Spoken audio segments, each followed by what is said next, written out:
Une équipe qui se sent de mieux en mieux, qui continue d'avancer, qui continue à progresser dans cette nouvelle ère qui est lancée par Xabi Alonso. Et bien sûr, on retrouvera les Madrilènes dans cette continuité de la Coupe du Monde des clubs avec des quarts de finale.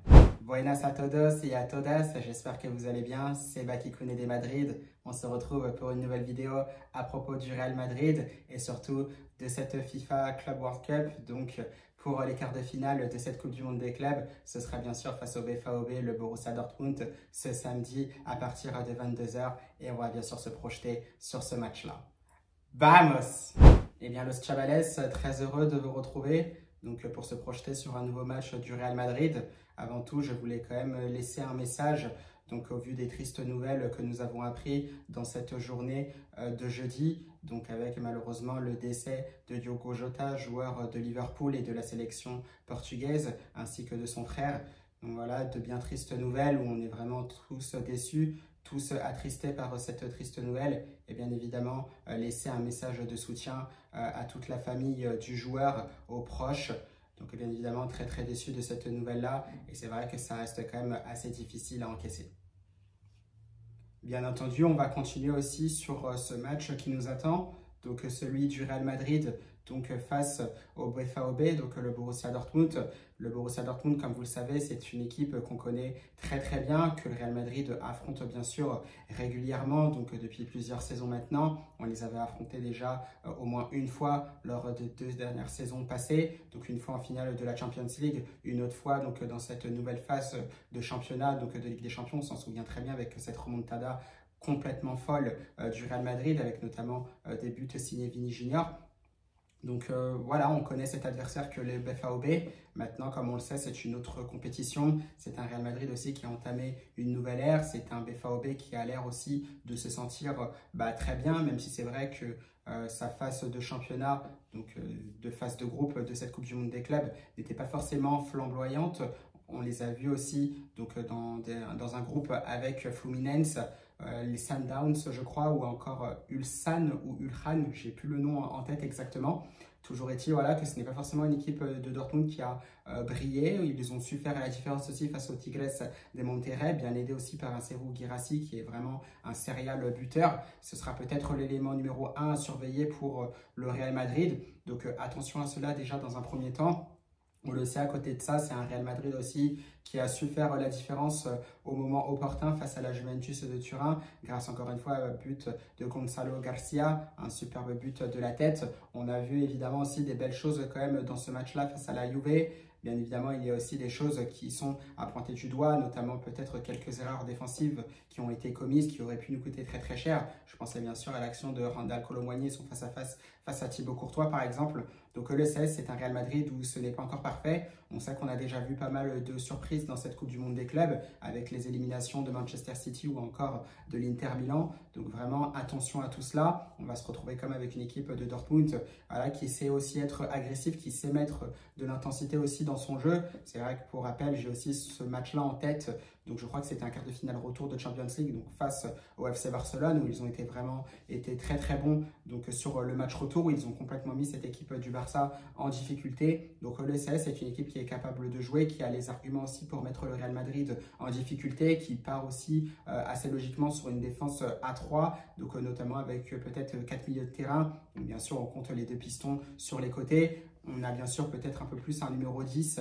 donc derrière les attaquants que sont Serhou Guirassy, donc ça variait. Par moment, on a vu Adeyemi, on a vu aussi Julian Brandt, donc ça dépend de ce que choisira aussi leur coach, mais on sait à peu près comment joue cette équipe du BVB.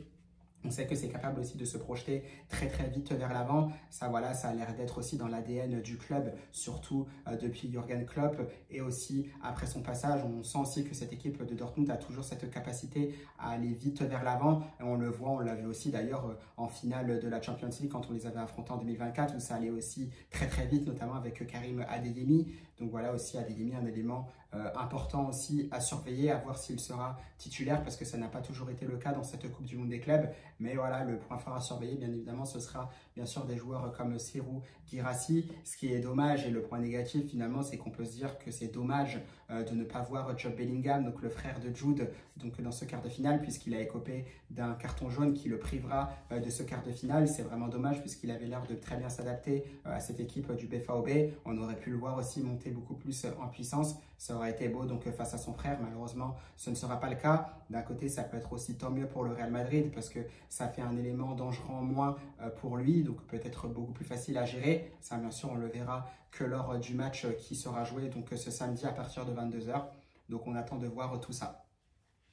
Donc voilà pour la présentation de cette équipe du BVB qui reste pas moins dangereuse aussi. Sur coup de pied arrêté aussi, ça peut être très dangereux. On a aussi de la taille côté BVB. Bien évidemment, on a les Serhou Guirassy, on peut avoir des joueurs comme Ben Sebaini, bien évidemment. On a aussi Niklas Süle qui est aussi très intéressant dans ce domaine-là, tant il est grand justement, le défenseur allemand. Donc bien sûr, se méfier sur les coups de pied arrêtés tout en sachant que ça peut être aussi bien botté. Ils ont les joueurs justement pour botter les corners comme il le faut. Donc attention à ça, ça peut être aussi un des points forts du BVB, mais un BVB sur le plan défensif, comme vous le savez, qui encaisse aussi pas mal de buts. Ça a encaissé par exemple 3 buts contre les Sundowns. Ils en avaient encaissé un aussi, je crois, dans le dernier match de la phase de groupe. Ils en ont encaissé un aussi face aux Tigres de Monterrey. Donc on le sait, c'est un BVB aussi qui prend aussi pas mal de buts.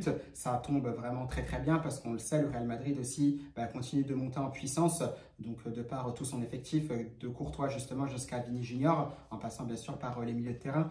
Donc voilà, ils ont les arguments, les Madrilènes, offensivement. On a un Gonzalo Garcia qui est en feu, on a un Vini Junior, bon, même si comme on le sait, par moment c'est un coup sur deux, peut-être qu'il sera bon lors des quarts de finale, j'attends de voir, tant ça reste un peu plus difficile par moment pour le Brésilien. Bien évidemment, on a confiance en ce qu'il peut apporter à ce Real Madrid-là, donc là-dessus, voilà, pas de doute sur Vini Junior. On a bien sûr le retour de Kylian Mbappé qui se sentira bien mieux au fur et à mesure parce qu'on sait de quoi il ressort. On sait qu'il y avait eu justement cette gastro qui n'est pas facile à digérer, quoi, entre guillemets. C'est pas facile de se remettre aussi d'une telle convalescence. Donc ça reviendra petit à petit. Déjà, la bonne nouvelle, c'est qu'il est entré sur le terrain lors du 8e de finale face à la Juve. Ça, ce sont des bons signes. Maintenant, il faudra monter en puissance pour l'international français. On l'a vu justement, il y avait des séquences qui tournaient en vidéo où ça bossait justement avec Xabi Alonso dans des espèces de rôles de numéro 9. Ce sont des exercices que j'ai bien aimés. Donc on sent petit à petit que Xabi Alonso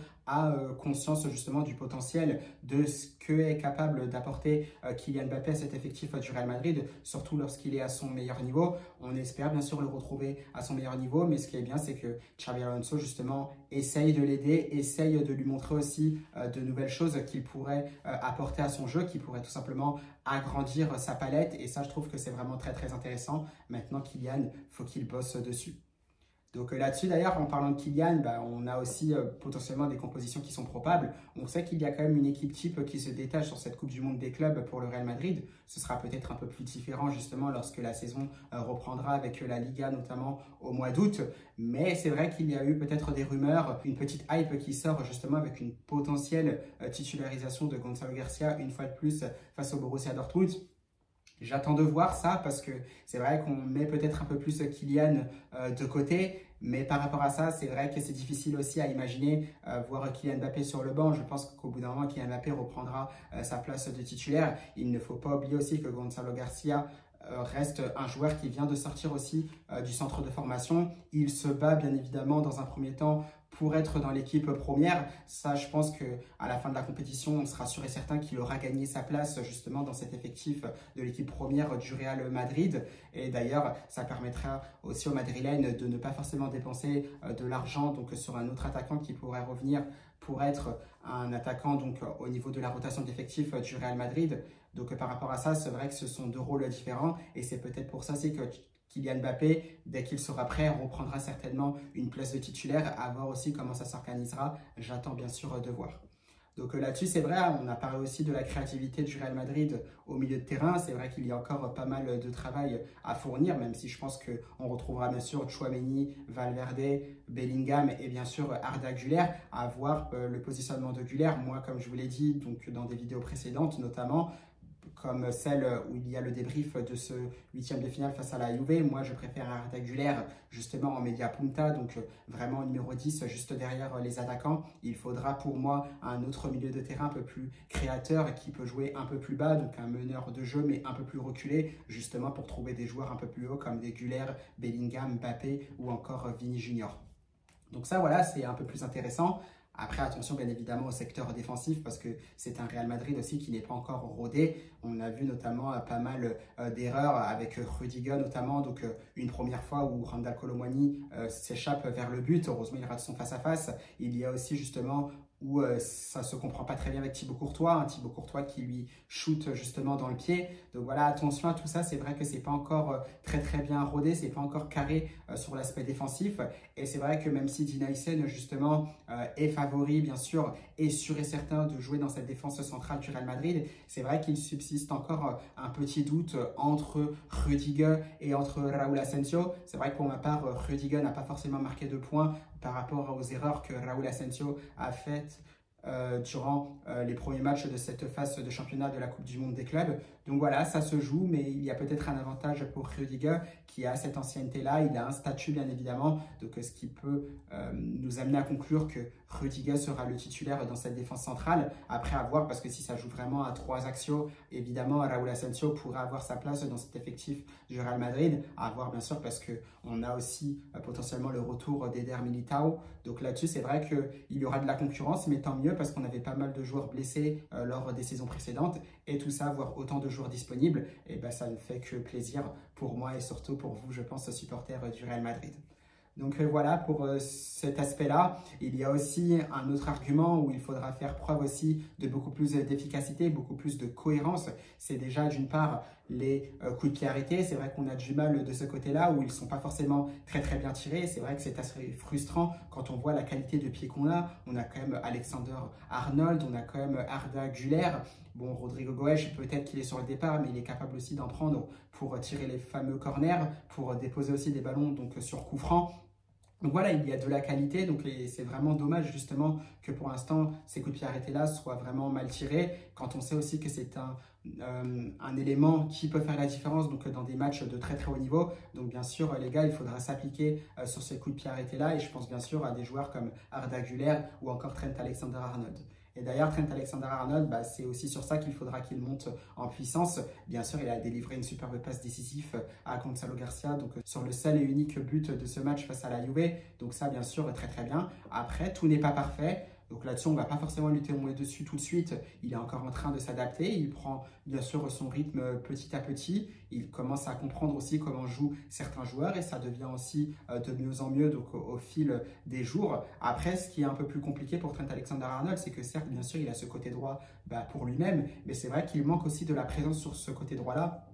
Par moment, on peut le retrouver un peu plus seul quand on voit que de l'autre côté, à gauche, et je trouve que ça attaque beaucoup plus à gauche, le côté madrilène. Là, on retrouve bien sûr Vini Junior ou un Kylian Mbappé aussi qui viendra par moment de ce côté-là. On a aussi la présence de Fran Garcia. On a un Bellingham aussi qui vient apporter du soutien, notamment pour retrouver des jeux en triangle, des jeux à 3, voire même à 4. Donc là-dessus, ça fonctionne beaucoup mieux ce côté gauche-là. Et un Trent Alexander-Arnold qui se retrouve un peu seul parce qu'on n'a pas forcément d'éléments qui peut jouer à droite pour apporter du soutien au latéral anglais. Mais après, il faut voir parce que ça peut être aussi le système de Xabi Alonso où on sait qu'on avait vu notamment avec le Bayer Leverkusen que c'était vraiment ces pistons qui animaient les couloirs et ça peut être aussi le cas justement avec Trent Alexander-Arnold. De toute façon, il y a pas mal de choses à faire de ce côté-là. On connaît sa qualité de centre. C'est vrai que si on arrive à trouver aussi un élément qui peut occuper ce côté droit en phase offensive, qui est capable de combiner avec l'anglais, ça peut être très intéressant parce que le Chabalès du côté de Liverpool avec Mo Salah, on a notamment vu ce que ça pouvait donner. Donc on le sait, s'il y a un joueur de haut niveau aussi qui par moment peut venir sur ce côté droit-là,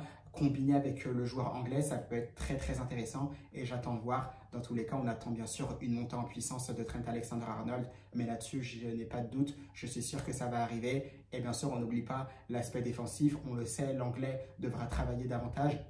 C'est vrai que par moment, il peut être en difficulté, ce n'est pas son point fort, mais j'espère que Xabi Alonso a vraiment ciblé tout ça et qu'il le fera quand même travailler pour qu'il y aura des progrès de ce domaine-là, parce qu'on va commencer à rencontrer aussi des adversaires qui peuvent être aussi difficiles à jouer, qui ont des éléments qui peuvent mettre facilement en danger Trent Alexander-Arnold lorsqu'il défendra. Donc attention à cela, mais on espère bien sûr que Xabi Alonso fera travailler l'international des Three Lions dans cet aspect-là. Donc voilà, Los Chavales, on a à peu près les éléments pour ce match-là, donc des éléments à surveiller pour ce quart de finale de la Coupe du Monde des clubs entre le Real Madrid et le BFAOB. On le sait, maintenant la réponse, elle est pour les joueurs, c'est eux qui l'ont. Bien sûr, la réponse, j'espère, ce sera qu'ils auront gagné ce match avec pas mal d'envie, avec de la cohérence aussi dans leur jeu. Donc c'est ce qu'on attend. On attend bien sûr de belles performances. On attend aussi que nos leaders nous mènent aussi vers la victoire, nous guident vers cette victoire. Je pense bien sûr à des joueurs comme Courtois. Je pense évidemment à Bellingham, Rudiger, Valverde, Mbappé, Vini Junior. Donc voilà, je pense à tous ces joueurs-là. On n'oublie pas les Brahim Diaz par exemple. Un Brahim Diaz d'ailleurs, j'aimerais le voir beaucoup plus. C'est un peu mon chouchou d'ailleurs, le joueur marocain, tant il est talentueux. Et c'est vrai que c'est dommage par moment de ne pas le voir jouer énormément. Mais je suis sûr qu'au bout d'un moment, il aura sa chance, le joueur marocain, parce qu'il est vraiment très très intéressant. Il est surtout très fort. Et attention aussi, Los Chavales, je crois que ça concerne Vini Junior. Je crois qu'en cas de carton jaune, il pourrait être suspendu pour une éventuelle demi-finale. Donc attention à ça du côté du Brésilien. Il faudra vraiment le surveiller. Il faudra vraiment que lui-même d'ailleurs se tienne à carreau, parce que sinon ça peut être une grosse demi-finale qui peut être loupée. En l'occurrence, soit face au Paris Saint-Germain, soit face au Bayern Munich. Mais bon, Los Chavales, pour l'instant, on n'en est pas encore là. Il y a d'abord un quart de finale à jouer. Ne pas, bien sûr, tomber dans le piège face au BFAOB et surtout rapporter cette qualification pour les demi-finales du Mondial des clubs. Et bien voilà, Los Chavales, ce sera tout pour ce match-là. J'espère que cette vidéo vous aura plu. Xabi Alonso, bien sûr, sera certainement en conférence de presse. Je pense que ce sera lors de la nuit de vendredi à samedi. Donc bien sûr, je ne pense pas que je ferai une vidéo complète là-dessus. J'essaierai de mettre des petits extraits, donc dans la matinée certainement de samedi ou peut-être en début d'après-midi. Donc on verra bien ce qu'il dira. Dans tous les cas, nous, on se retrouvera principalement donc, pour un débrief d'après-match de ce quart de finale du Mondial des clubs entre le BFAOB et le Real Madrid. Et comme vous le savez, avec la qualification du Real, on l'espère. Et bien, Los Chavales, passez une belle fin de semaine et surtout, à la Madrid!